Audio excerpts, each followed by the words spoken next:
Magigisa ako ng pangminodo ko.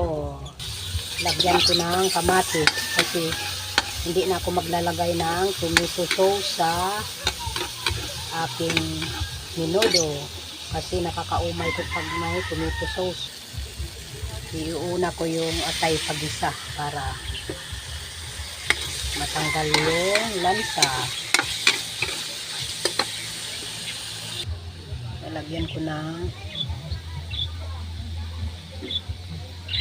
kunting toyo ang aking pangpalasa. Isusunod ko na yung karne pero pinakaluan ko na to. Yung unang kulo ng sabaw tinapon ko para matanggal yung mga dumi.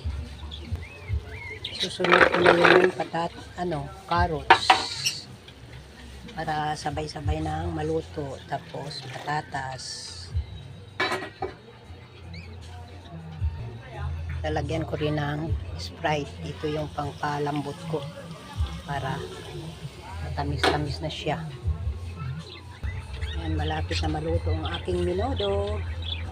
Papatuyuin ko lang yung sabaw kaya hindi ko natatakpan. Kunti na lang yung sabaw ng aking minodo kaya ilalagay ko na yung bell pepper. Luto na po ang aking minodo. Kainan na po tayo mga kawels. Thanks for watching.